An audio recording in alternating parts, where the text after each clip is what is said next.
Hello students, welcome to the lecture series of environmental studies। आज हम अपना lecture number 27 start करेंगे और आज का जो हमारा टॉपिक रहेगा वो रहेगा ओजोन लेयर डिप्लीशन। ठीक है, तो इस टॉपिक में हम लोग जो है ओजोन लेयर के बारे में पढ़ेंगे। ओजोन हमारी कैसे डिप्लीट होती जा रही है, कैसे उसकी कंसंट्रेशन कम हुई, उसके बारे में जानकारी लेंगे। क्या क्या सोर्सेज हैं वो पढ़ेंगे और फिर कैसे हम ओजोन लेयर डिप्लीशन को रोक सकते हैं, क्या क्या मेजर्स लिए गए हैं पास्ट में और आगे हमें क्या करना है जिससे हम अपने ओजोन लेयर को प्रोटेक्ट कर पाए। तो ये सब कुछ हम इस वीडियो लेक्चर में कवर करेंगे। तो चलिए शुरू करते हैं। सबसे पहले हम लोग जानते हैं ओजोन लेयर क्या हो। ठीक है, तो ओजोन बेसिकली आप लोग जानते ही हैं, ozone is a molecule that contains 3 oxygen. तो ओजोन जो है वो उसके अंदर ऑक्सीजन के 3 एटम्स होते हैं और इसका जो केमिकल फॉर्मूला होता है वो क्या होता है, O3 होता है। ठीक है, और ये जो ओजोन गैस है, एटमॉस्फेरिक ओजोन है, ये बेसिकली अर्थ सरफेस से 15 टू 30 किलोमीटर ऊपर पाई जाती है। ठीक है, तो जैसे हमारा एटमॉस्फेयर है, हम अपने एटमॉस्फेयर को 4 लेयर्स के अंदर डिवाइड करते हैं। ठीक है, troposphere, stratosphere, mesosphere and thermosphere. तो जो सेकंड लेयर है स्ट्रेटोस्फियर, उस स्ट्रेटोस्फियर में ये ओजोन गैस जो है पाई जाती है और जनरली ये 15 किलोमीटर से लेके 30 किलोमीटर या 35 किलोमीटर ऊपर हमें मिलती है। ठीक है, तो स्ट्रेटोस्फियर में क्योंकि ओजोन पाई जाती है इसीलिए स्ट्रेटोस्फियर को कई बार हम ओजोनोस्फियर भी बोलते हैं। ठीक है, अब ये जो ओजोन लेयर है, ओजोन गैस है, हमारे लिए बहुत ज्यादा इंपॉर्टेंट है because it plays a crucial role in keeping the planet habitable. हमारी जो अर्थ है उसको रहने लायक बनाने का काम कौन करता है, ओजोन लेयर करता है। कैसे करता है? By absorbing potentially dangerous ultraviolet radiation from the सन।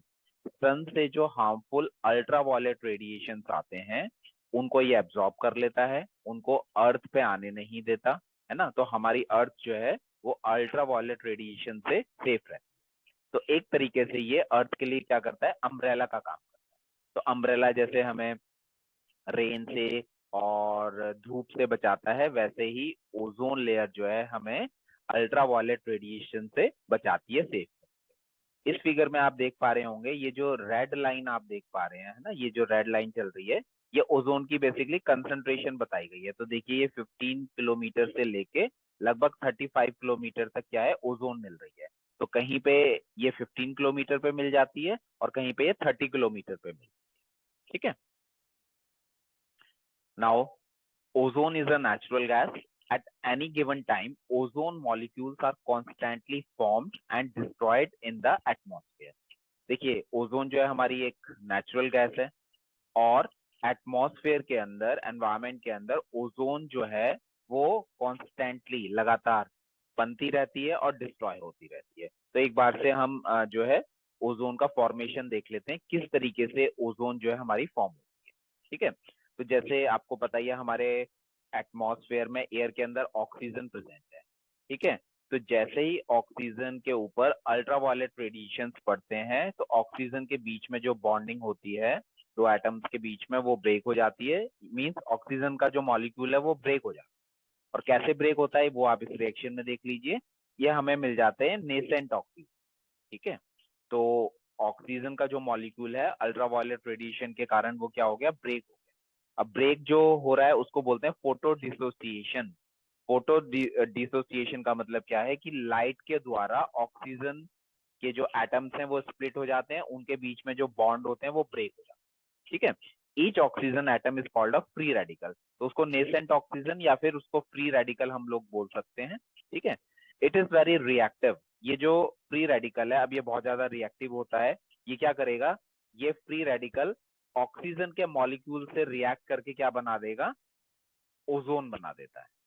ठीक है, फिर बाद में ओजोन के ऊपर जब ये लाइट पड़ती है तो ये फिर से O2 और नेसेंट ऑक्सीजन में ब्रेक होता है। तो इस तरह से ये साइकिल्स जो है चलती रहती है एटमॉस्फेयर के अंदर और ओजोन हमारा जो है वो कॉन्स्टेंटली फॉर्म्ड होता रहता है और डिस्ट्रॉय भी होता रहता है ना। तो कोई चीज बन रही है और टूट रही है, फिर बन रही है, टूट रही है, तो कंसंट्रेशन जो होती है वो मेंटेन रहती है। तो ये जो कॉन्स्टेंटली ओजोन बन रही है, डिस्ट्रॉय हो रही है, ये जो केमिकल रिएक्शन हम लोगों ने देखा, इसको हम बोलते हैं चैपमैन साइकिल। और ये चैपमैन साइकिल सबसे पहले किसने बताई थी? सिडनी चैपमैन ने, तो उसी से इनका नाम पड़ गया चैपमैन साइकिल। अब देखिए, जो ओजोन है वो हमारे एटमॉस्फेयर में दो लेयर में मिलती है। एक तो अभी हमने देखा एटमॉस्फेयर के स्ट्रेटोस्फियर में मिलती है, 15 से 35 किलोमीटर का जो डिस्टेंस है उसमें हमें ओजोन देखने को मिलती है। दूसरी जो ओजोन होती है वो हमें ट्रोपोस्फियर में जो है उसकी कंसंट्रेशन देखने को मिलती है। तो उसी के बेस पे ओजोन जो होती है उसको बैड ओजोन या गुड ओजोन बोला जाता है। ठीक है, तो ozone in the troposphere is bad because it pollutes the air and contributes to the formation of smog and unhealthy to breathe. अब देखिए, नेचर ने इतना अच्छा बैलेंस बनाया है कि ये जो ओजोन गैस है ये 15 किलोमीटर ऊपर मिलेगी। अगर ये ट्रोपोस्फेयर में मिलती, क्योंकि ये थोड़ा टॉक्सिक होती है, अब क्योंकि ये अगर ट्रोपोस्फेयर में मिलेगी, है ना, तो क्या होगा, वो हमारे लिए हार्मफुल होगी। लेकिन जब आपने देखा होगा कई बार इलेक्ट्रिक स्पार्किंग होती है, नेचुरल थंडर स्टॉर्म होती है, लाइटनिंग होती है, तो वहां पे ये ओजोन जो है प्रोड्यूस होती है। ट्रोपोस्फियर में जो ओजोन मिलती है वो क्या होती है, बैड, उसको ओजोन बोलते हैं, और ये स्मॉग का फॉर्मेशन करती है और हमारे लिए अनहेल्दी होती है। ठीक है, अगर हम इसको ब्रीथ कर लेते हैं तो हमारे लिए क्या है, अनहेल्दी है। दूसरा जो ओजोन है वो मैंने आपको अभी पहले बता दिया, वो स्ट्रेटोस्फियर में मिलती है, इसको गुड ओजोन बोलते हैं because it shields earth life from the sun harmful ultraviolet rays. Sun से जो हार्मफुल अल्ट्रावायलेट रेज आती हैं उनसे ये अर्थ को क्या करता है, प्रोटेक्ट करता है। तो दो तरह की ओजोन हो गई, क्या क्या, गुड ओजोन और बैड ओजोन। ठीक है, अब ये जो पिछला हमारा सॉरी ये जो हमारा फिगर था, इस फिगर में भी आप देखिए कि ये जो रेड लाइन ऊपर की तरफ बढ़ी जा रही है, ये यहाँ पे है ना, ये स्ट्रेटोस्फियर में ओजोन मिल रही है, और आप यहाँ नीचे देख पा रहे हैं ये बिल्कुल छोटी सी रेड लाइन लगी हुई है। तो यहाँ पे ये ट्रोपोस्फियर में जो ओजोन है वो प्रेजेंट है। ठीक है, अब आगे बढ़ते हैं डॉप्सन यूनिट। डॉप्सन यूनिट क्या होता है? तो बेसिकली बहुत सिंपल वे में बताऊं तो ओजोन की कंसंट्रेशन को जब हम मेजर करते हैं उसके लिए जो यूनिट यूज की जाती है उसको डॉप्सन बोलते हैं। ठीक है, तो ये जो साइंटिस्ट थे डॉप्सन, उन्हीं के नाम से इस यूनिट का नाम रख दिया गया डॉप्सन, क्योंकि इन्होंने ही सबसे पहले डॉप्सन के बारे में बताया था। तो it is the most common unit for measuring ozone concentration. Ozone concentration को मेजर करने की ये यूनिट है। One Dobson unit is the number of molecules of ozone that would be required to create a layer of pure ozone 0.01 mm thick at a temperature of 0 degree Celsius and a pressure of 180 1 atmosphere। ठीक है, तो अब Dobson unit क्या होगा?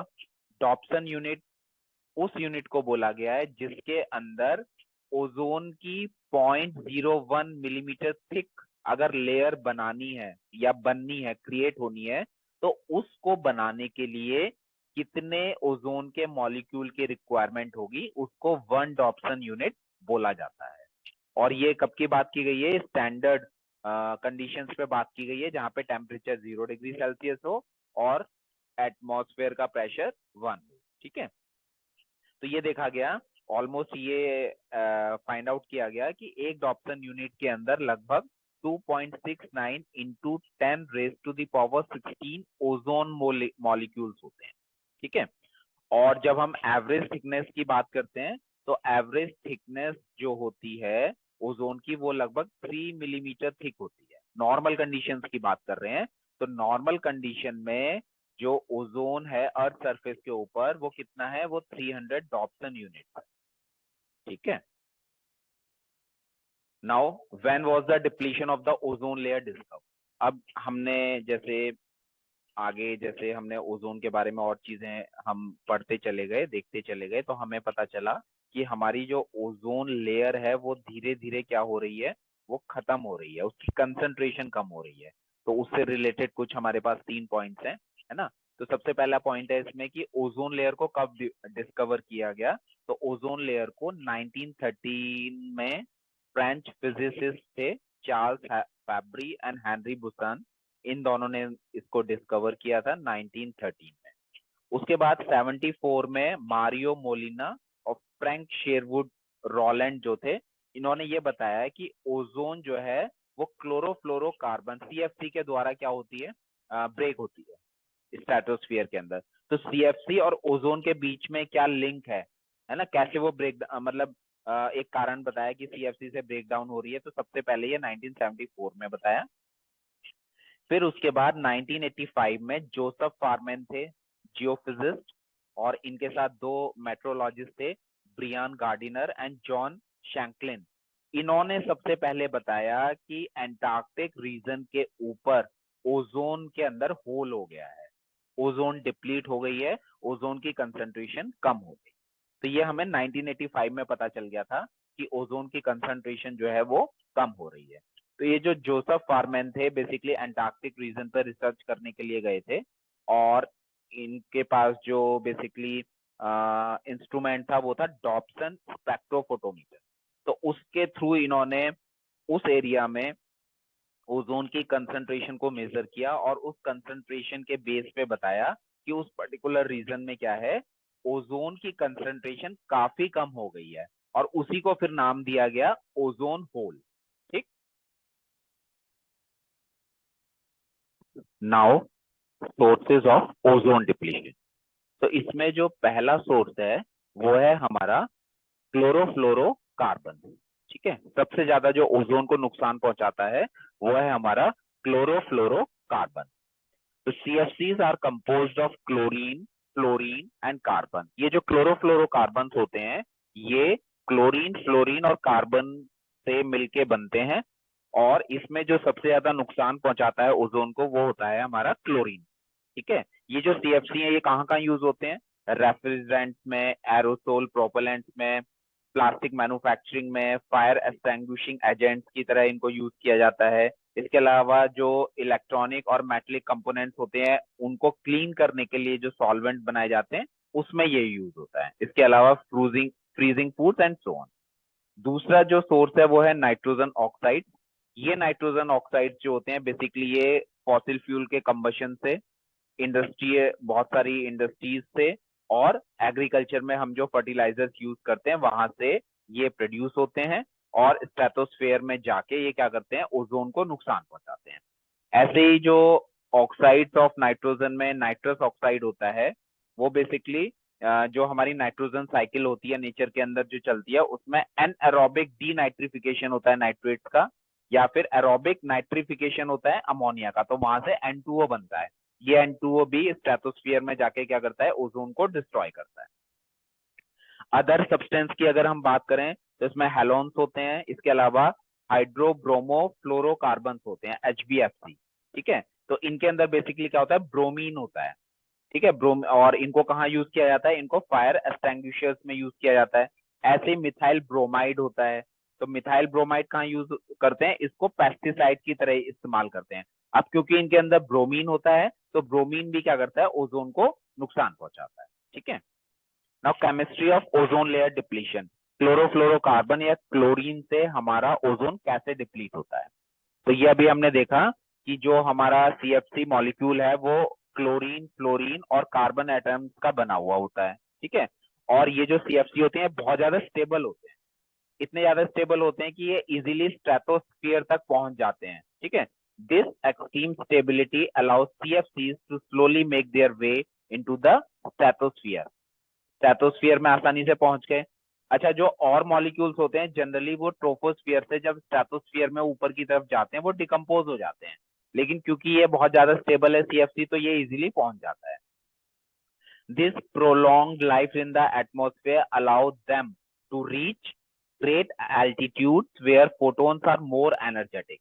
तो ये जो CFC है ये स्ट्रेटोस्फियर में पहुंच जाते हैं, बहुत ज्यादा स्टेबल होते हैं। ठीक है, तो इसी स्टेबिलिटी के कारण ही ये इजीली स्ट्रेटोस्फियर में पहुंच जाते हैं। अब वहां पे क्या होता है, वहां पे जो फोटॉन्स होते हैं वो बहुत ज्यादा एनर्जेटिक होते हैं, तो जैसे ही इनके ऊपर बेसिकली क्या होता है, अल्ट्रावायलेट रेडिएशन पड़ती हैं क्लोरोफ्लोरोकार्बन पे, है ना, तो इनमें से क्या होता है, क्लोरीन जो क्लोरोफ्लोरोकार्बन से अटैच है उनके बीच की जो बॉन्डिंग होती है वो ब्रेक हो जाती है, और क्लोरीन क्या हो जाता है, वो फ्री होता है हो जाता है। ठीक है, When the CFC come into contact with these high energy photons, their individual component are freed from the whole. Chlorine अलग हो गया। अब ये क्लोरीन क्या करेगा, ये क्लोरीन ओजोन के मॉलिक्यूल के ऊपर अटैक करेगा। तो क्या क्या रिएक्शंस होंगी देखिए, ये क्लोरीन जो है ओजोन के ऊपर इसने अटैक किया और ये बना दिया ClO प्लस O2। ठीक है, ऑक्सीजन सॉरी ओजोन जो है वो क्या हो गया, ब्रेक हो गया। अब ये जो ClO है, अब नेचर के अंदर पहले से ही जैसे अभी हमने चैपमैन साइकिल में पढ़ा था, फ्री रेडिकल प्रेजेंट है ऑक्सीजन के, फ्री रेडिकल के साथ जब ये रिएक्ट करेगा तो ClO में से क्लोरीन फिर से फ्री हो जाएगा, और फिर से फ्री होने के बाद क्या करेगा, ये ओजोन के दूसरे मॉलिक्यूल को ब्रेक करेगा। तो ये जो क्लोरीन है ये वहां पे स्ट्रेटोस्फीयर में बना रहता है, एक चेन रिएक्शन की तरह चलती रहती है, और ओजोन लेयर हमारी जो है वो डिप्लीट होती रहती है। Chlorine is able to destroy so much of the ozone because it acts as a catalyst. Catalyst की तरह ये काम करते हैं। Chlorine initiate the breakdown of ozone and combines with the freed oxygen to create 2 oxygen molecules. ये मैंने आपको अभी रिएक्शन में समझाई दिया है। उसके बाद जब ये रिएक्शन कंप्लीट हो जाती है, क्लोरीन फिर से फ्री हो जाता है और दूसरे ओजोन के मॉलिक्यूल को ये ब्रेक करता है। ठीक है, तो one chlorine atom can thereby destroy thousands of ozone molecules। तो ये जो क्लोरीन एटम है ना, ये थाउजेंड्स ऑफ ओजोन मॉलिक्यूल को क्या कर सकता है, ब्रेक कर सकता है। Because ozone molecules are being broken down, they are unable to absorb any ultraviolet light. अब देखिए, जब ओजोन के मॉलिक्यूल ब्रेक होते जाएंगे, ओजोन की कंसंट्रेशन कम होती चली जाएगी, तो वो अल्ट्रावायलेट लाइट को नहीं रोक पाएंगे। वो अल्ट्रावायलेट लाइट जो है अर्थ के ऊपर आएगी और बहुत ज्यादा फिर नुकसान पहुंचाएगी। अब ये जो अल्ट्रावायलेट रेज होती हैं, ये बेसिकली 3 तरह की होती हैं, है ना। कौन कौन सी होती हैं, ये होती हैं UVA, ultraviolet A, ultraviolet B and ultraviolet C. ठीक है, इनकी जो तीनों की वेवलेंथ है वो वेवलेंथ है 100 नैनोमीटर से लेके 400 नैनोमीटर के बीच में इनकी वेवलेंथ होती है। ठीक, अब जो अल्ट्रावायलेट ए रेडिएशंस होती हैं वो अर्थ के ऊपर पहुंच जाती हैं, ओजोन लेयर जो है उनको एब्जॉर्ब नहीं कर पाती है। अल्ट्रावायलेट बी रेडिएशंस जो होती है वो क्या होती है, वो पार्शियली ओजोन उनको क्या कर लेता है, एब्जॉर्ब कर लेता है, बाकी कुछ अमाउंट उनका अर्थ के ऊपर पहुंचता है। लेकिन जो सबसे खतरनाक है अल्ट्रावायलेट सी रेडिएशन, इनको ओजोन लेयर पूरी तरीके से क्या कर लेती है, एब्जॉर्ब कर लेती है। अगर ये रेडिएशन आएंगे, अल्ट्रावायलेट रेडिएशन सी जो कैटेगरी है यूवीसी जिनको हम कह रहे हैं, जिनकी वेवलेंथ 100 नैनोमीटर से लेके 290 नैनोमीटर तक है, अगर ये अर्थ के ऊपर आएंगे तो बहुत ज्यादा नुकसान पहुंचाएंगे। ठीक है, लेकिन अल्ट्रावायलेट बी और अल्ट्रावायलेट ए रेडिएशन भी कुछ हद तक नुकसान पहुंचाती हैं। जैसे अल्ट्रावायलेट ए रेडिएशन का अगर ज्यादा एक्सपोजर है तो वो डीएनए को थोड़ा बहुत चेंज कर सकते हैं, है ना।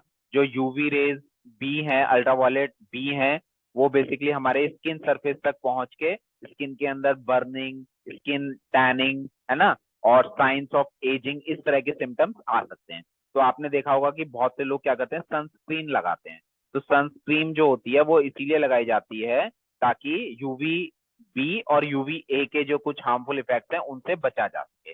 तो जब भी आपको या इस तरह की क्रीम खरीदें जो हमें इन अल्ट्रावायलेट रेडिएशन से बचाती हैं, तो बेसिकली आप लोग उसमें देख लीजिए कि उसके ऊपर लिखा हो कि ये हमें यूवी बी और यूवी ए दोनों से बचाती है। ठीक है, नहीं तो मार्केट में जनरली जो क्रीम्स मिलती हैं इस तरह की, वो यूवी वी से प्रोटेक्ट करती है, यूवी ए से प्रोटेक्ट नहीं करती। तो इस बात का थोड़ा सा ध्यान दे सकते हैं हम आगे। Now effects of ozone depletion, जब ओजोन डिप्लीशन होगा तो अल्ट्रावायलेट रेडिएशन अर्थ के ऊपर आएंगी, तो उसके क्या क्या हार्मफुल इफेक्ट पड़ेंगे। तो सबसे पहले ह्यूमन बीइंग की बात कर लेते हैं, स्किन कैंसर, है ना। तो अगर अल्ट्रावायलेट रेडिएशन का एक्सपोजर ज्यादा है तो स्किन कैंसर जैसे मिलानोमा हो सकता है, बेसिक सेल कार्सिनोमा हो सकता है, स्क्वैमस सेल कार्सिनोमा हो सकता है। ये स्किन कैंसर के, है ना, कुछ टाइप्स हैं। यूवी रेडिएशन जो है हमारे डीएनए को ब्रेक कर सकती है, हमारे डीएनए के अंदर जो स्किन सेल्स हैं उनके डीएनए को डैमेज करके उसमें क्या कर सकती है, म्यूटेशन, जेनेटिक म्यूटेशन प्रोड्यूस कर सकती है। और जेनेटिक म्यूटेशन होगा तो उससे आगे चल के कैंसर के डेवलपमेंट का चांसेस बढ़ जाते हैं। आई डैमेज हो सकती है। आई डैमेज में अगर हम देखें तो जो मोतियाबिंद होता है आंखों में, उसके इंसिडेंट ज्यादा हो जाते हैं, बढ़ जाते हैं, लोगों में ज्यादा मोतियाबिंद होने लगता है। हमारी जो आंखें उनकी कंडीशंस खराब होने लगती हैं और विजन प्रॉब्लम्स हमारे सामने आती हैं, और कई बार अगर इसको क्योर ना किया जाए, देखभाल ना की जाए, तो ब्लाइंडनेस भी हो सकती है।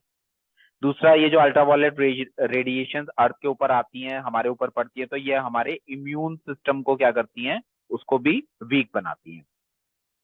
तो अच्छा, जब हमारा इम्यून सिस्टम वीक हो जाएगा तो उससे क्या होगा, हम ज्यादा ससेप्टेबल हो जाएंगे और हमें बहुत ज्यादा इन्फेक्शन और डिजीज होने के चांसेस बढ़ जाएंगे। फोर्थ पॉइंट है, इकोसिस्टम को नुकसान पहुंचाती है ultraviolet radiation. UV radiations can negatively impact plant growth को नुकसान पहुंचाती हैं, फोटोसिंथेसिस जो होता है उसको नुकसान पहुंचाती हैं, और इकोसिस्टम की ओवरऑल जो फंक्शनिंग होती है उसको डिस्टर्ब कर देती है ना।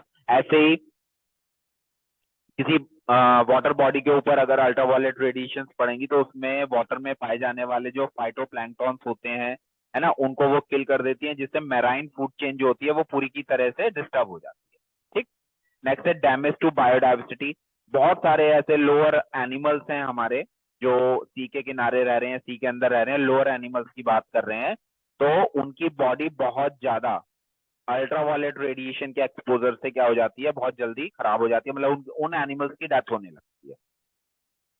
UV exposure can harm fish larva, amphibians, reptile, birds and mammals, leading to reduce reproductive success, genetic damage and population decline. ठीक है, बहुत सारी फिशेज जो है, एम्फीबियन, रेप्टाइल, बर्ड्स, मैमल्स, जो यहाँ पे हमने एग्जाम्पल दिए हैं, उनमें जेनेटिक डैमेज हो सकता है, उनके रिप्रोडक्टिव रेट जो है उसमें कमी आ सकती है, जिससे इन एनिमल्स की पॉपुलेशन कम हो सकती है। तो ये क्या हो गया, बायोडाइवर्सिटी का लॉस हो गया।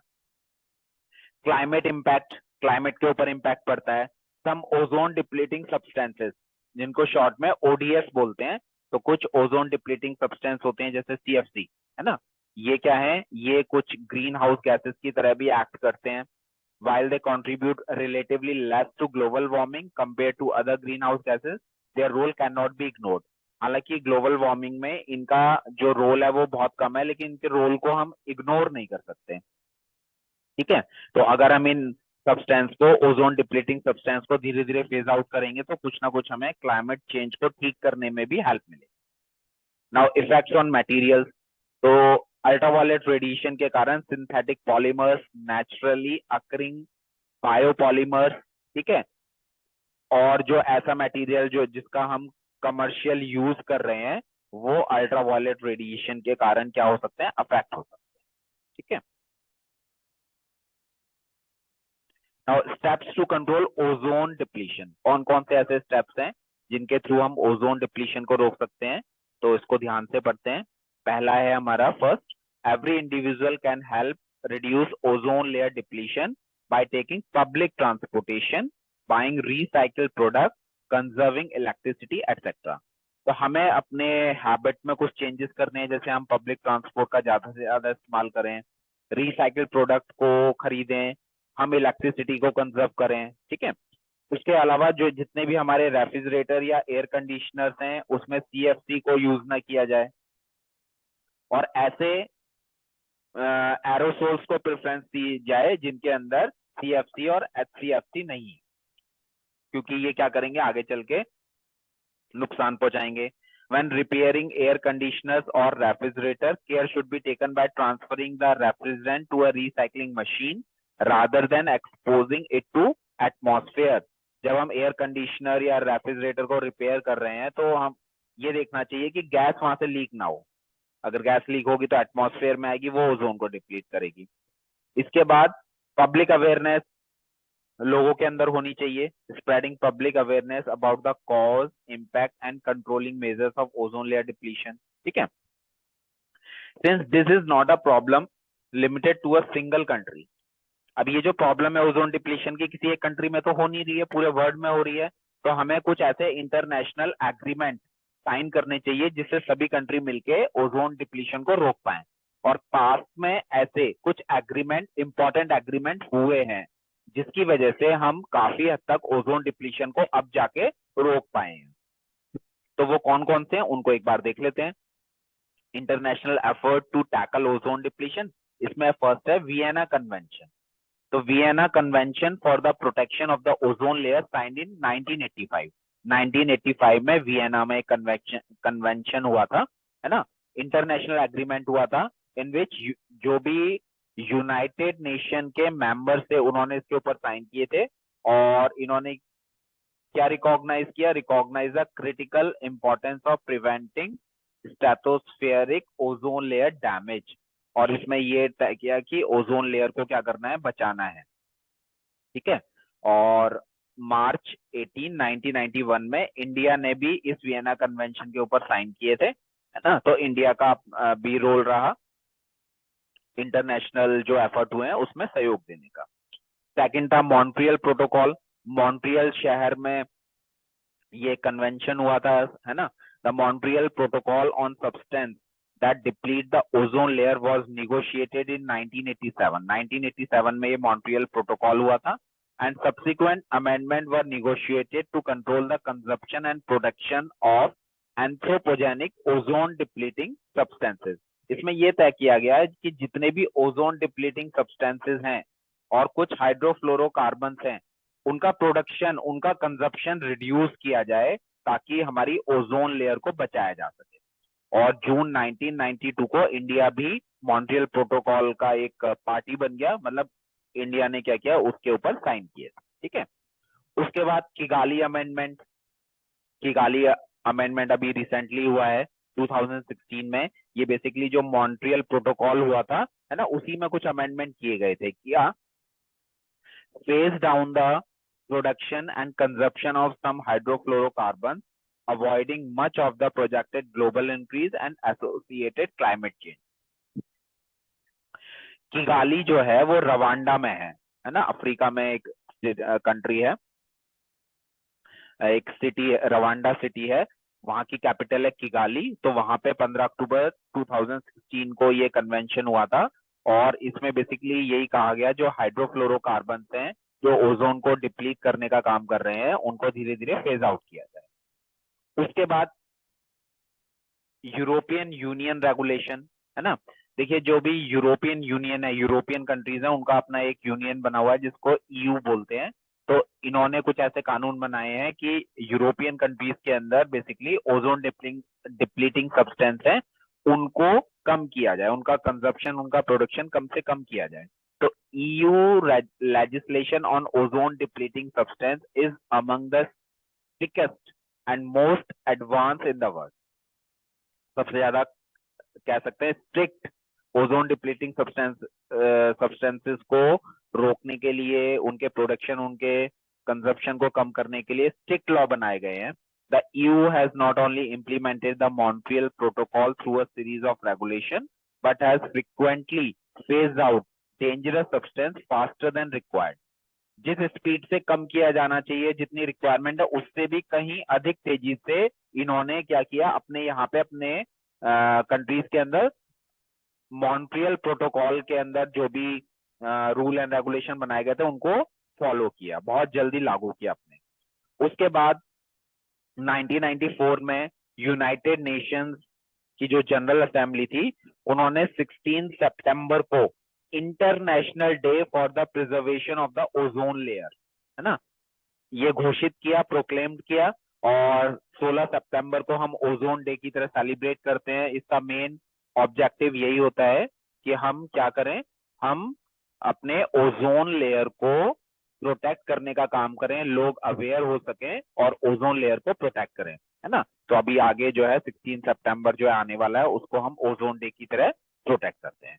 तो इन सब ये जो जितने भी हमने मेजर पढ़े इनको अगर हर एक कंट्री फॉलो करती है ना, और जो उपाय बताए गए इनको फॉलो करें तो हम क्या कर सकते हैं, अपने ओजोन लेयर को प्रोटेक्ट कर सकते हैं। आज के लेक्चर में इतना ही रखेंगे, है ना। नेक्स्ट लेक्चर में हम लोग एसिड रेन पढ़ेंगे, ठीक है।